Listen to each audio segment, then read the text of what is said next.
আসসালামু আলাইকুম, welcome to my channel daily lifestyle BD. আজ আমি আপনাদের সামনে হাজির হয়ে গেলাম সিলেটের ঐতিহ্যবাহী একটি রান্না সাতকরা দিয়ে গরুর মাংস রান্নার রেসিপি নিয়ে।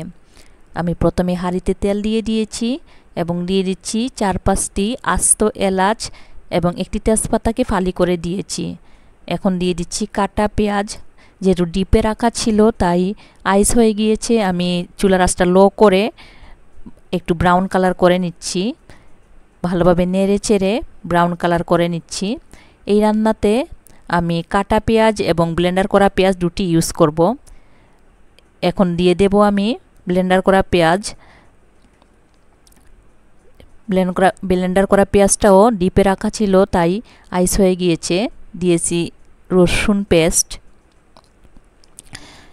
আদা পেস্ট দিয়ে দিচ্ছি। আমি প্রায় 2.5 কেজি পরিমাণ মাংস রান্না করব, সেই অনুপাতেই সবগুলা মশলা দিচ্ছি। দিয়ে দিচ্ছি লবণ পরিমাণ মতো। এখন ভালোভাবে নেড়ে চেড়ে অন্যান্য মশলাগুলো আমি দিয়ে দিব। হলুদ গুঁড়ো দিচ্ছি, মরিচ গুঁড়ো, ধনে গুঁড়ো, পাঁচফোড়ন, জিরা এবং গরম মশলা দিয়েছি। ভালোভাবে নেড়ে চেড়ে বাগারটাকে আমি কষিয়ে নেব। এখন আমি চুলার আঁচটা মিডিয়াম রেখে একটু সময় নিয়ে বাগারটাকে কষাবো।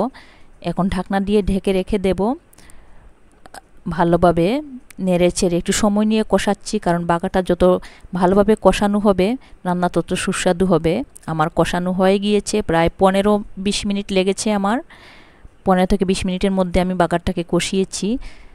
মাংস দিয়ে দিচ্ছি। আমি হাড্ডি সহ মাংস নিয়েছি। এখন মশলার সাথে ভালোভাবে মিশিয়ে নিচ্ছি মাংসগুলোকে। ভালোভাবে মিশিয়ে নিয়ে আমি চুলার আঁচটা মিডিয়াম রেখে মাংসগুলোকে একটু সময় নিয়ে কষাবো।